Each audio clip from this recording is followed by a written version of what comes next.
2 minute में lecture start कर रहा हूँ, ठीक है ना? और ऐड होने दो अभी।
हाँ, तो अब स्टार्ट करते हैं। आज लेक्चर 2 लेते हैं, इंट्रोडक्शन का, मतलब यूनिट फर्स्ट का, डब्ल्यू आर ई का।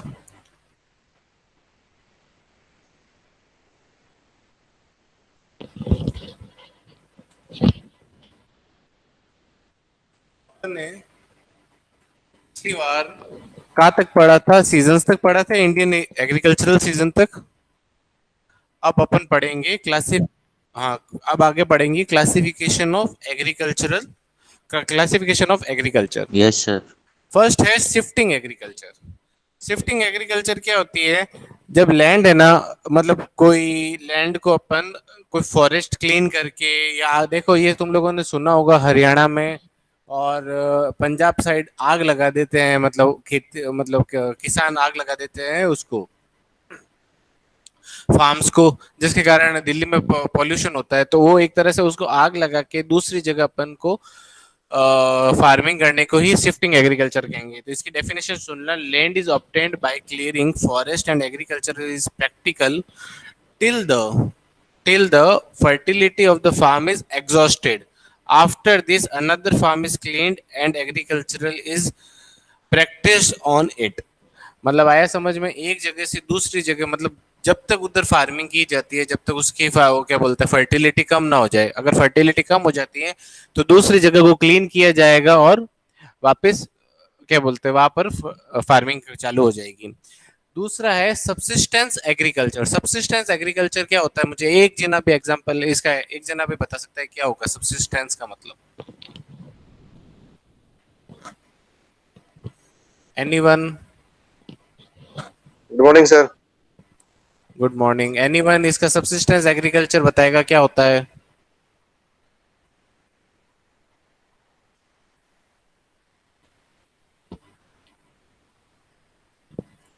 सब्सिस्टेंस एग्रीकल्चर वो होता है जब फार्मर्स है ना। जब हाँ, खुद के परिवार के लिए करते हैं जो। हाँ बिल्कुल एकदम करेक्ट आंसर है। खुद के परिवार के लिए, और जो भी उसके लोकल, अगर बचा कुचा होगा ना तो लोकल मार्केट के लिए। आगे समझ में? बस इतना ये वाला है, एकदम सही था ये आंसर। थर्ड है intensive intensive agriculture. Intensive agriculture क्या होता है? कि प्रोडक्शन को मैक्सिमम करना लिमिटेड फार्म के अंदर। ठीक है ना? आ गया समझ में? बस इतना सा है कि प्रोडक्शन मैक्सिमम रहना चाहिए, अपने जितनी भी लैंड अवेलेबल है उसके अंदर मैक्सिमम टू मैक्सिमम उसका पूरा एक तरह से निचोड़ निकाल लो।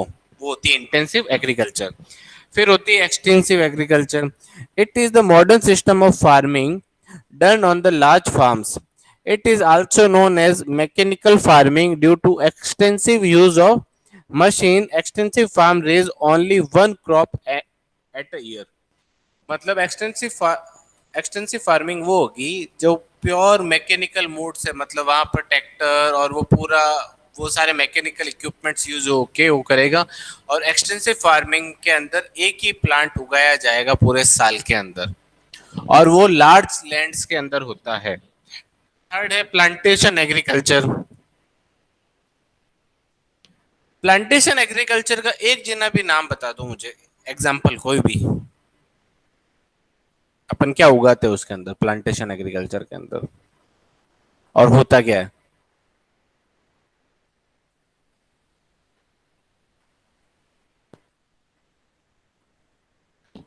एनीवन?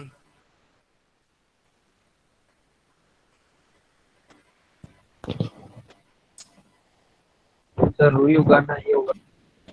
क्या?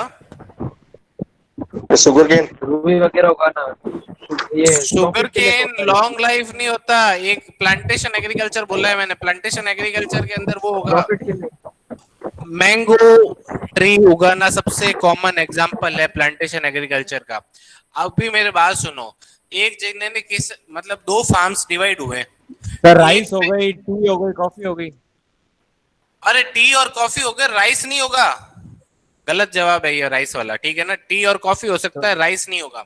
अब मेरी बात सुनो, इसका एक एग्जांपल लेते सर हैं। रबर और कॉटन। दोनों, हाँ एक मिनट रुको, अब शांति से सुनना। Rubber cotton. दो फार्म्स है, दोनों इक्वल एरियाज के हैं। एक जिना हर साल किसानी करके, मतलब क्या बोलते हैं, एक जिना वो क्या बोलते हैं उसमें, अनाज उगा रहा है हर साल। और एक जिना आम के पेड़ उगाया है किसी ने। अब आम के पेड़, एक साल उसका प्रॉफिट मतलब अनाज वाले का ज्यादा रहा, उसका जीरो रहा।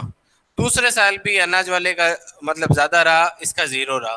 पर तीसरे साल से वो प्रोडक्शन करना चालू होगा, और 10 साल के अंदर, 5-6 साल के अंदर अंदर उसके पूरा जो भी उसने क्या बोलते हैं वो 2 साल के अंदर जो भी नुकसान हुआ ना, वो सारा कुछ कवर अप हो जाएगा और उससे ज्यादा प्रॉफिट कमाने लग जाएगा। तो वो प्लांटेशन एग्रीकल्चर होगा। तो प्लांटेशन एग्रीकल्चर इसलिए बेनिफिशियल होता है क्योंकि एक बार अपन को इसके अंदर इन्वेस्टमेंट करना पड़ता है, बार बार नहीं, और इसका लॉन्ग लाइफ इफेक्ट रहता है कि जितनी टाइम तक उसकी प्लांट की ग्रोथ मतलब प्लांट की उम्र रहेगी, जब तक वो प्रॉफिट देता रहेगा। ये होता है प्लांटेशन एग्रीकल्चर। इसलिए कहा जाता है कि आम के पेड़ों मतलब आम जहां पर भी उगते हैं वहां पर उसका प्रॉफिट बहुत ज्यादा होता है, क्योंकि उसको ज्यादा मेहनत करने की जरूरत नहीं, क्योंकि उसने स्टार्टिंग में मेहनत कर चुका है। तो इसको भी अपन करियर के रेस्पेक्ट में कह सकते हो कि स्टार्टिंग में अगर मेहनत करो तो आगे मतलब एक जगह तुम्हारा, ये अभी थोड़े टाइम पहले एक सेमिनार भी हुआ था स्ट्रक्चर वाला, जिसमें तुम लोगों ने ब्रिजेस बनाए थे। उस बंदे ने एक बात कही थी कि तुम आगे के 4 साल मेहनत करोगे कि आगे मतलब स्टार्टिंग के 4 साल मेहनत करोगे कि आगे के 40 साल तक तुम लोगों को आराम रहेगा। तो ये चीज ध्यान रखना कि प्लांटेशन एग्रीकल्चर ये होती है। फिर होगा कॉमर्शियल एग्रीकल्चर। कॉमर्शियल एग्रीकल्चर केवल केवल प्रॉफिट के लिए होती है। इसका सबसे एग्जांपल मैंने तुम लोगों को स्टार्टिंग में बता दिया था, तंबाकू होता है। फिर है dry land farming. Dry land farming के अंदर सुनना, in dry land farming moisture is maintained by raising special type of crops. Gram, jowar, bajra, peas are such crop which are needed less water. मतलब आ गया समझ में? अपन ड्राई लैंड फार्मिंग ये बोल सकते हैं, जो अपन ये राजस्थान में जो भी उगाते हैं वो ड्राई लैंड फार्मिंग के एग्जांपल्स। अब है नेक्स्ट है wetland farming. Wetland farming depends mainly upon the rains, so it is practiced in high rainfall or well irrigated area. तो इसका सबसे वेटलैंड फार्मिंग का एग्जांपल होगा जो जो साउथ में उगाया जाता है और जो नॉर्थ ईस्ट रीजन में जहाँ पर बारिश बहुत ज्यादा है, तो वहां पर ये वेटलैंड फार्मिंग यूज होती है। फिर है नेक्स्ट है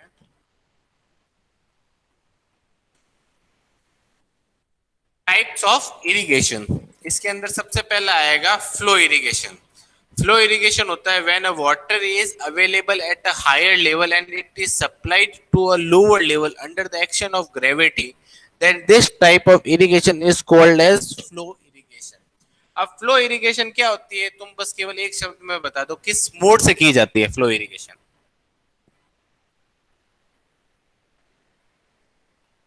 फ्लो इरिगेशन समझ में आई? अगर हाई लेवल पे डैम्स है और लो लेवल पे मतलब वो पानी पहुंचाना है मतलब फार्म्स तक, तो वो होगा by the action of gravity, उससे कहते हैं फ्लो इरिगेशन। इसका एग्जांपल है कैनाल इरिगेशन। आगे समझ में? फिर है लिफ्ट इरिगेशन।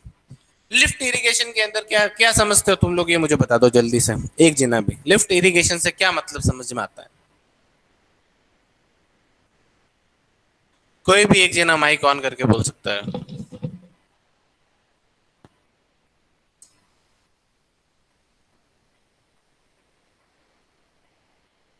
स्लो इरिगेशन का उल्टा है irrigation। अरे फ्लो इरिगेशन का उल्टा है, पर लिफ्ट इरिगेशन होती कैसे है मुझे ये बताओ, तो मैं ज्ञान से मैं तुम लोगों को मैं बता दूंगा। सर तुम पंप लोगों के को थ्रू पानी को लो लेवल रीजन से ऊपर भेजना, पंपिंग करनी ऊपर बाय द पंप एक्शन से of pump by the action of pump. Pump. आगे समझ में? तो फ्लो इरिगेशन, लिफ्ट इरिगेशन आगे। लिफ्ट इरिगेशन सर समझ में आ गई। अब है पेरिनियल इरिगेशन।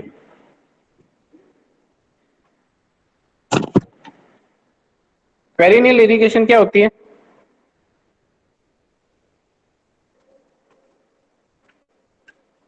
बता सकते हो पेरिनियल इरिगेशन क्या होगी? चैट बॉक्स में लिख सकते हो पेरिनियल इरिगेशन क्या होगी।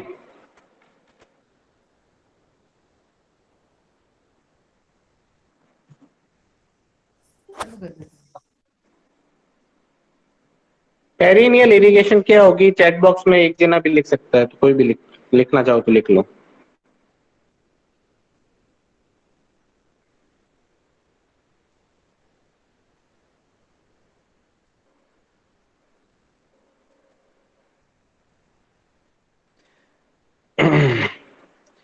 पेरिनियल का मतलब है कि पूरे साल तक इरिगेशन चलती है, उसे पेरिनियल इरिगेशन कहते हैं। और ये यूपी मतलब जहां पर नदियां फ्लो होती है ना वहां किया जाता है। वहां रिजर्वर की जरूरत नहीं होती है, वहां केवल नदियों में अपने केवल गेट्स लगा दिए जाते हैं और कंट्रोल्ड वे में पानी छोड़ा जाता है फार्म्स के अंदर।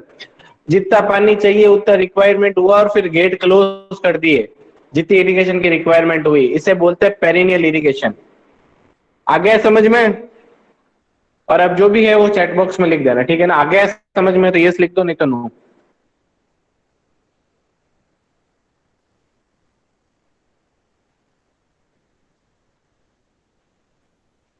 अब आता है direct irrigation. In direct irrigation the water is directly taken from river by constructing a weir or barrage and thus increases the level and divide and diverting it into the canal।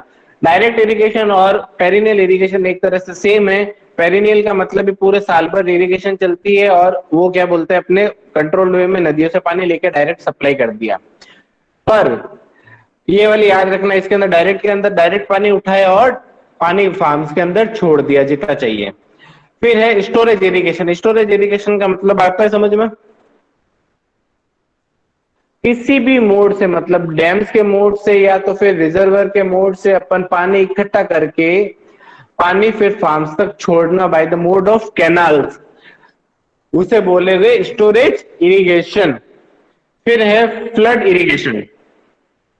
Next point क्या है? Flood irrigation. This type of irrigation is possible only during occurrence of flood in an year. In such type of irrigation, irrigation work is not required across the river। मतलब जब पानी overflow होगा नदियों में से, जब इरिगेशन करनी होगी, जब करेंगे। ये इसका एग्जांपल एग्जैक्टली मैं ये वाला नहीं बता सकता क्योंकि अपन के यहाँ पर बाढ़ आते ही डायरेक्ट खेतों को नुकसान ज्यादा होता है। तो फ्लड इरिगेशन आ गया समझ में? अगर नहरें ओवरफ्लो होगी उससे जो इरिगेशन अपन कर पाएंगे तो वो होगी फ्लड इरिगेशन। ये जो वेटलैंड एग्रीकल्चर करते हैं ये फ्लड इरिगेशन के अंदर हो सकती है। फिर है method of irrigation. Method of irrigation के अंदर है सब सरफेस इरिगेशन। सब सरफेस के अंदर आता है नेचुरल इरिगेशन और आर्टिफिशियल इरिगेशन। सब सरफेस इरिगेशन के अंदर मतलब ये समझ लो, नेचुरल तो अगर बारिश के थ्रू जो भी पानी आएगा या नदियों के थ्रू जो पानी आएगा उससे जो इरिगेशन करना चाहो तो वो होगी नेचुरल। और आर्टिफिशियल जो अपन मैन मेड बनाते हैं उससे जो होगी वो होगी आर्टिफिशियल सब सरफेस इरिगेशन। फिर आएगा surface irrigation. In this method of irrigation water is flooded over the field to a few centimeter and to controlled flow the surface in the first smoothen and then modified with the border furrow corrugation. इसके अंदर आते हैं अपने पास uncontrolled और free flooding method, control flooding method, furrow method और drip irrigation. ये सारे इसके अंदर चार आएंगे। अनकंट्रोल्ड और फ्री फ्लडिंग, फ्री फ्लडिंग का मतलब क्या होगा, कैनाल से डायरेक्ट पानी फार्म्स के अंदर छोड़ दिया जाता है, उसे बोलोगे फ्री फ्लडिंग मेथड। दूसरा है कंट्रोल्ड मेथड, कंट्रोल्ड के अंदर अपन क्या बोलते हैं, वो पालियां बनाते हैं, क्या वो उसके अंदर खेतों के अंदर पालियां बनाते हैं, पालियों के अंदर उसके पालियों में पानी छोड़ा जाता है, तो कंट्रोल्ड वे में पानी पहुंचना चाहिए, तो उसे बोलोगे कंट्रोल्ड फ्लडिंग मेथड। फिर है फ्यूरो मेथड, फ्यूरो मेथड के अंदर भी एक तरह से उसमें अंदर नालियां बना दी जाती है, धीरे धीरे धीरे धीरे जितना चाहिए उसके अंदर पानी सप्लाई होना चाहिए, तो ये वाला भी होगा फ्यूरो मेथड। आखिरी है ड्रिप इरिगेशन। ड्रिप इरिगेशन आज की तारीख में बहुत ज्यादा इंपॉर्टेंट है। ड्रिप इरिगेशन क्या होता है, एक पाइपलाइन बिछा दी जाती है, मैं आगे डायग्राम मतलब क्या बोलते हैं फोटोज के थ्रू एक्सप्लेन करूंगा तो तुम लोगों को समझ में आ जाएगा। तो ड्रिप इरिगेशन पता है तुम लोगों को क्या होती है कि एक प्लांट जहाँ उगाया गया है वहां पर बूंद बूंद से पानी सप्लाई करने को ड्रिप इरिगेशन कहा जाता है। जितना पानी रिक्वायर्ड उसके अंदर अगर कम पानी चाहिए होगा तो वहां पर अपन ड्रिप इरिगेशन यूज कर सकते हैं।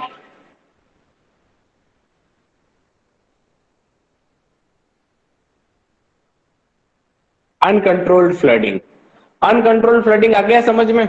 ये देखो, ये एक तरह से मेन कैनाल जा रही है, मेन कैनाल के साइड में डिस्ट्रीब्यूटरी जा रही है, डिस्ट्रीब्यूटरी के ये देखो, ये जहां पर एरोज बने हुए दिख रहे हैं, एरोज, एरोज के वहां पर अपने पास ये फार्म्स है और फार्म्स में डायरेक्ट पानी छोड़ दिया जा रहा है इसके एरोज के थ्रू। ये फ्री फ्लडिंग, इसका प्लान व्यू शो किया है मैंने, ये देखो,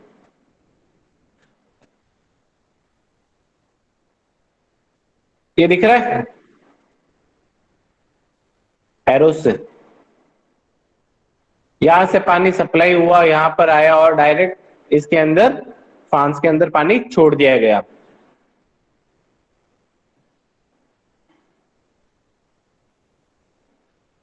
फिर है control flooding method. Control flooding के अंदर क्या होगा, ये देखो, कंट्रोल फ्लडिंग के अंदर एक फील्ड चैनल जा रही है और जितना पानी इसको चाहिए होगा उतना पानी इसके अंदर थ्रू मतलब उसके पाली के थ्रू सप्लाई हो जाएगा। ये देखो यहाँ पर दिख रहा होगा तुम लोगों को, यहाँ पर इसके साइड साइड में ये होल्स छोड़े हुए हैं, तो ये केवल पानी सप्लाई करने का काम कर रहे हैं। ये फील्ड चैनल है, फील्ड चैनल से यहाँ से पानी सप्लाई होके आगे मूव हो रहा है।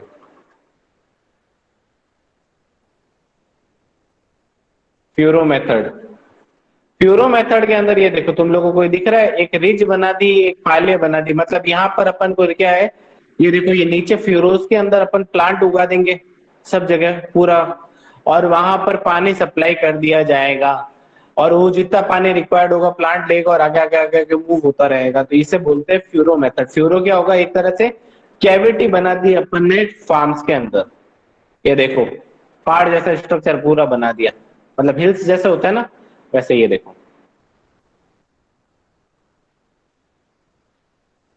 दिख रहा है ये पॉइंटर से। फिर नेक्स्ट चलते हैं, ये है ड्रिप इरिगेशन। ड्रिप इरिगेशन इस डायग्राम से देखने से समझ में आ गई, यस और नो में बोलो, आ रही है या नहीं आ रही है ड्रिप इरिगेशन समझ में? तो इसे ही ड्रिप इरिगेशन बोलते हैं। एक पाइप, हल्की सी पतली सी पाइप पूरे फील्ड में बिछा दी गई है और जहां प्लांट उगाया है वहां पर एक होल छोड़ दिया जाता है, उस होल से पानी बार बार ड्रिप ड्रिप बूंद बूंद गिरता है और उसको पानी सप्लाई करता है। तो इससे पानी का वेस्टेज कम होता है कि अपन ने पानी अगर पूरा फ्री फ्लडिंग से छोड़ दिया तो पानी जितना प्लांट ऑब्जॉर्ब करता है बाकी सारा इवेपोरेट होकर पानी वेस्ट हो जाता है। तो ड्रिप के अंदर जितना प्लांट को पानी चाहिए होगा उतना ही रिक्वायर, उतना ही वो सप्लाई करेगा। फिर है सॉइल मॉइस्चर। सॉइल मॉइस्चर क्या होगा सुनना, soil in the water stored in the soil moisture is the water stored in the soil and is affected by precipitation, temperature, soil characteristics and more. These same factor helps determine the type of biome present and the suitability of the land for growing crops. The health of our crops relies upon the adequate supply of the moisture and the soil nutrients. Among other things, as the soil available declines, as the moisture availability declines, the normal function and the growth of the plants are disrupted and crop yields are reduced. And as our climate changes, moisture availability is becoming more variable. मतलब direct तुम लोग ये समझ लो कि soil के अंदर ये moisture absorb करने की कैपेसिटी को ही सॉइल मॉइस्चर बोलोगे. सॉइल मॉइस्चर क्या बोलते हैं, तीन टाइप से डिवाइडेड होगा. Field capacity, permanent building point और अवेलेबल वाटर. ये तीन चीजों में पूरी चीज डिवाइड होगी और इससे तुम लोग मैं ये आगे जाके एक्सप्लेन करूंगा ये वाली चीज, ठीक है ना. फिर पढ़ते हैं फॉर्म्स ऑफ सॉइल वाटर.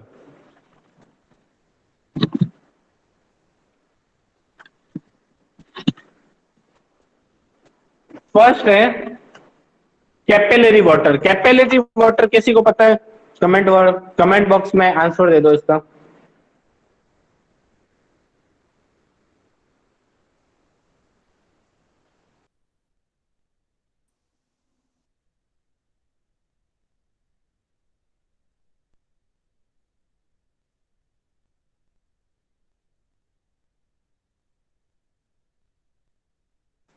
जल्दी से बताओ कैपिलरी वाटर क्या होता है.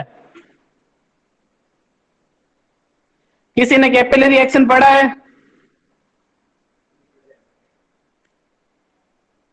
हाँ तो कैपिलरी एक्शन तो पड़ा है. हाँ तो कैपिलरी एक्शन तो होगा, तो कैपिलरी वाटर क्या होगा? जो कैपिलरी एक्शन से जो वाटर ऊपर आ पाएगा उसी तो कैपिलरी वाटर बोलोगे. अगर जो ग्राउंड वाटर टेबल में पानी प्रेजेंट है और वो कैपिलरी एक्शन से ऊपर आ रहा है और सॉइल एब्जॉर्ब कर रही है, उसे कैपिलरी वाटर बोलोगे.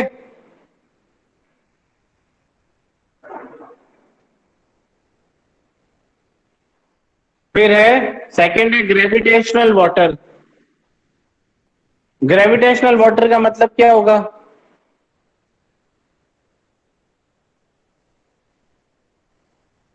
जो ग्रेविटी के थ्रू नीचे होगा. हाँ, अगर बारिश का पानी आया और ग्रेविटी के थ्रू सॉइल के अंदर अगर मूव हो गया पानी और वाटर टेबल तक जाके पहुंच रहा है तो वो होगा ग्रेविटेशनल वाटर. थर्ड है परमानेंट विल्टिंग पॉइंट. क्या होगा?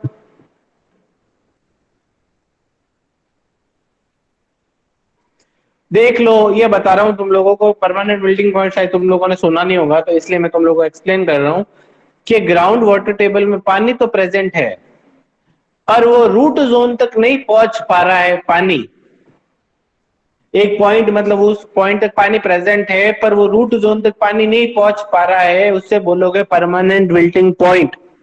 आ गया समझ में? फिर है हाइग्रोस्कोपिक वाटर. हाइग्रोस्कोपिक वाटर क्या होता है, जल्दी से बता दो.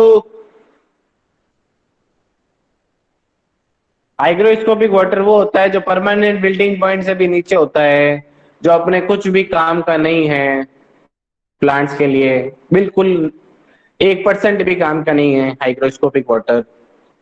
फिर बताओ फील्ड कैपेसिटी क्या होती है मुझे तो.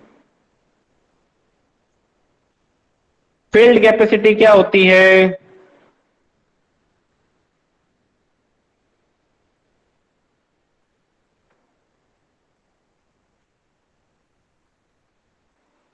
सॉइल को पानी एब्जॉर्ब करने की जो कैपेसिटी होती है, जितना मैक्सिमम वो पानी एब्जॉर्ब कर सकता है, उसके बाद में दलदली एरिया बन जाए.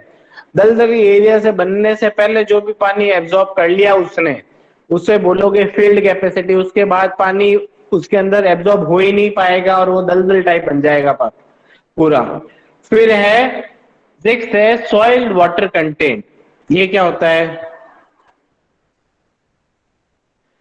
ये रेशियो, ये रिलेशनशिप है, मतलब उसके अंदर पानी का मतलब वॉल्यूम के हिसाब से या वेट के हिसाब से उसके अंदर सॉइल के अंदर पानी अवेलेबल कितना है, वो एक तरह से इसका रिलेशनशिप है सॉइल वाटर कंटेंट.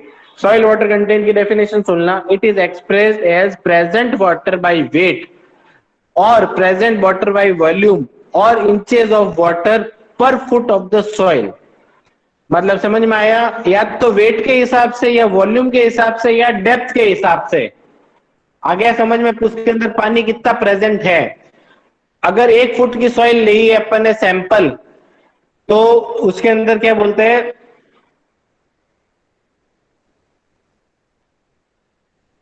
1 फुट की अपने सॉइल ली है तो उसके अंदर कितना इंचेस पानी प्रेजेंट है, वो बोलोगे अपन सॉइल वाटर कंटेंट के अंदर आएगा। Water content by weight,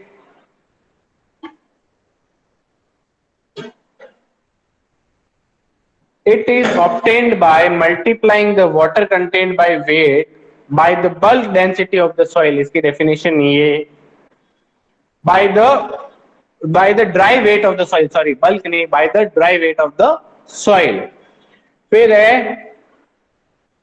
water content volume, it is obtained by multiplying the water contained by the weight by the bulk density of the soil।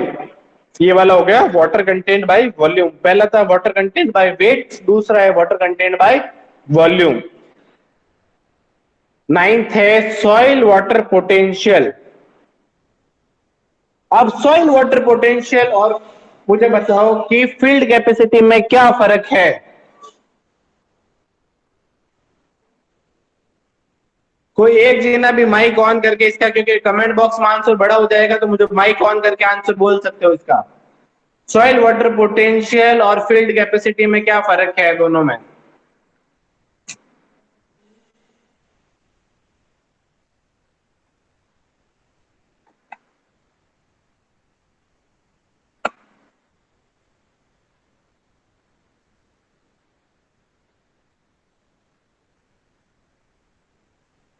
Answer जल्दी।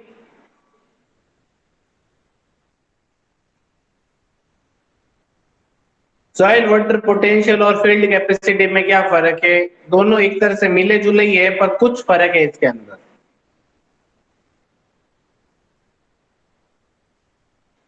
Soil water potential वो होता है soil की वो क्षमता कि वो पानी को कितना टाइटली होल्ड कर सकता है। आगे समझ में, उसके अंदर सीपेज के थ्रू पानी पास नहीं होगा, या बोल सकते हो कैपिलरी के थ्रू यहां से वहां मूव नहीं होगा। उसे बोलोगे सॉइल वाटर पोटेंशियल कि कितना टाइटली पानी को होल्ड कर सकते हो। फिर होगा अवेलेबल वाटर। नेक्स्ट क्या है, अवेलेबल वाटर। अवेलेबल वाटर क्या होता है।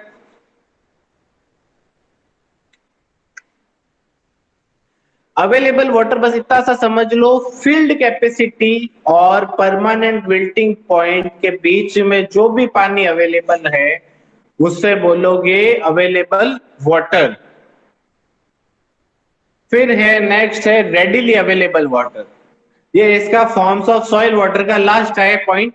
रेडिली अवेलेबल वाटर वो वाटर होता है, एक तरह से उसका मान लो कि अवेलेबल वाटर का 50% होगा और वो प्लांट रूट तक इजीली पानी अवेलेबल करवा सकता है।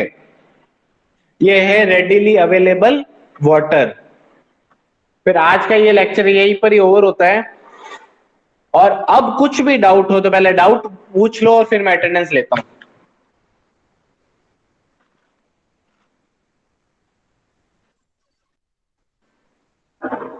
है कुछ भी डाउट तुम लोगों को।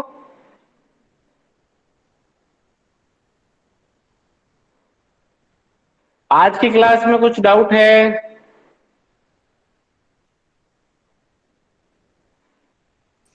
अगर डाउट तो ऐसे नहीं पूछ पा रहे हो तो कमेंट बॉक्स में लिख के भेज दो, तो मैं अभी आता आंसर दे दूं।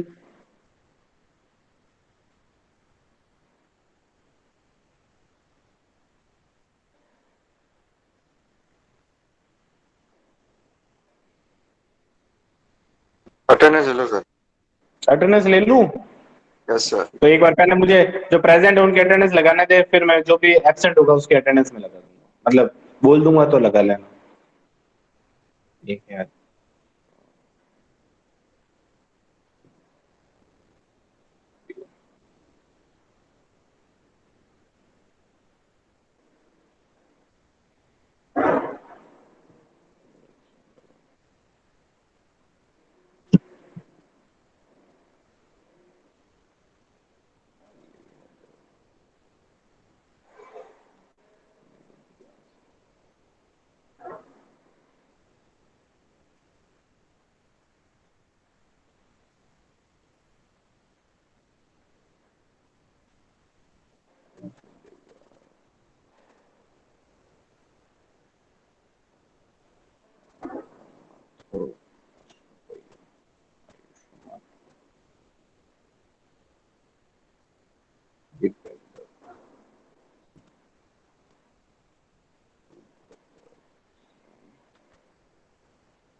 सर जाए। एक मिनट रुक जा भाई, अटेंडेंस नहीं लेनी। ले लो आराम से लो। मुकुंद तुझे काय जाना है रे?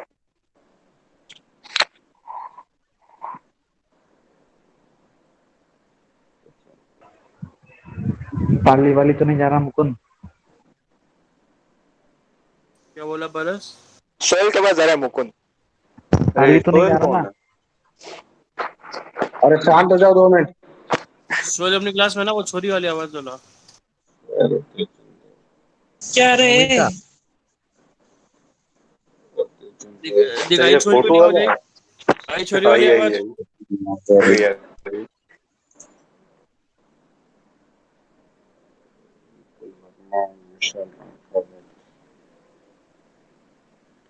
हाँ मैं एब्सेंटीज के नाम बोल रहा हूँ, सुन लेना। आकाश, अभिषेक सिंह राजपुरोहित, आदित्य सुतार, नहीं आदित्य सुतार प्रेजेंट है। अभिषेक सिंह आया राजपुरोहित, हूँ ना अभिषेक सर। मेहरा, हाँ प्रेजेंट लगा दी। अभिषेक मेहरा,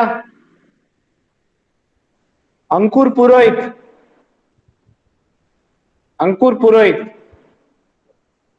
चिराग Sen Gupta,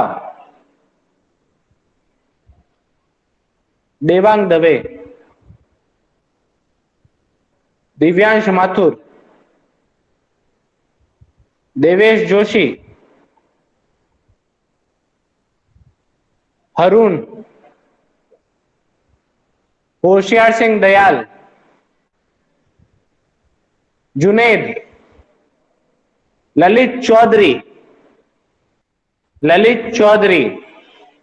Lakshman Singh, present sir. Laxman Singh. Laxman Singh, yes sir, present. Lokesh Khichi, Lokesh Samariya, लगा दी, सॉरी। सर प्रेजेंट है, लोकेश हमारे प्रेजेंट है हाँ मैं सर। लगा दी। नवीन रमाणी,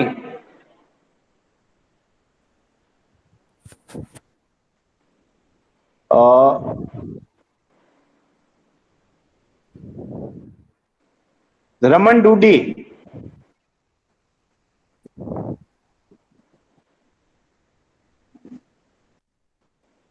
रुचि शर्मा,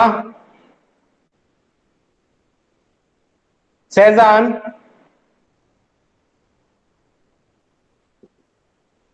और विशाल जांगेड़। ठीक है, ओके सर। देख लो नाम लिए कोई एब्सेंट तो नहीं है। और एक बार अगर तुम लोगों को इसमें आ रही है तो एक बार ये मैं इससे शेयर भी कर रहा हूँ, प्रॉब्लम आ रही है तो।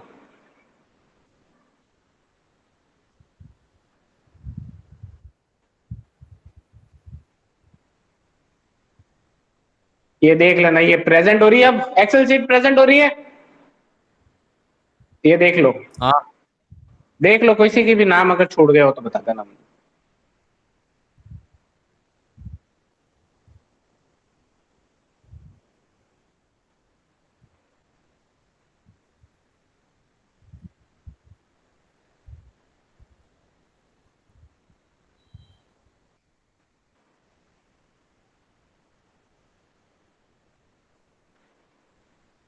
ठीक है, okay sir. Okay. Okay. Okay sir, thank you sir.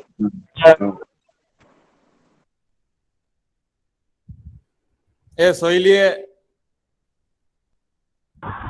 ए सोइल छोरी, ए छोरी